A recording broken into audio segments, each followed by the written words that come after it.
Évangile de Jésus-Christ selon saint Luc, chapitre 16, versets 1 à 8.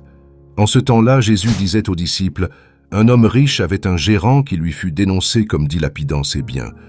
Il le convoqua et lui dit, « Qu'est-ce que j'apprends à ton sujet?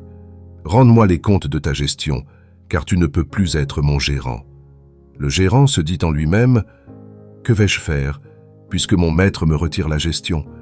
Travailler la terre? Je n'en ai pas la force. Mendier? J'aurai honte. Je sais ce que je vais faire pour qu'une fois renvoyé de ma gérance, des gens m'accueillent chez eux. » Il fit alors venir, un par un, ceux qui avaient des dettes envers son maître.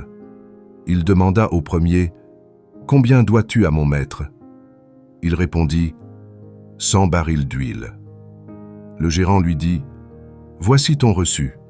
Vite, assieds-toi et écris 50. » Puis il demanda à un autre, « Et toi, combien dois-tu » Il répondit, « 100 sacs de blé. » Le gérant lui dit, « Voici ton reçu, écris 80. » Le maître fit l'éloge de ce gérant malhonnête, car il avait agi avec habileté. En effet, les fils de ce monde sont plus habiles entre eux que les fils de la lumière. Acclamons la parole de Dieu. L'Évangile selon saint Luc est souvent déconcertant en raison de l'éloge que le maître semble accorder à un gérant malhonnête. Mais en l'approfondissant, nous découvrons une puissante leçon sur la manière dont nous devons gérer les ressources et les opportunités que Dieu nous confie.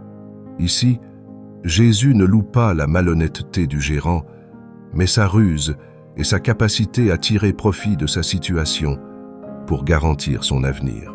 Le gérant réalise qu'il sera bientôt sans ressources et use de ses dernières opportunités pour se faire des amis qui pourront le recevoir après son licenciement.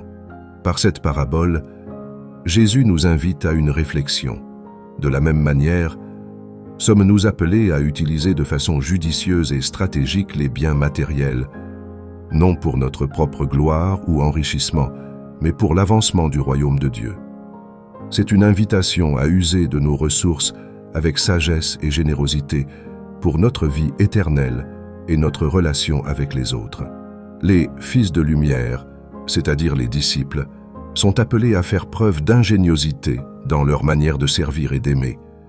Nous ne devrions pas être naïfs dans ce monde, mais faire preuve de discernement et de ruse spirituelle pour œuvrer dans la mission de l'Évangile.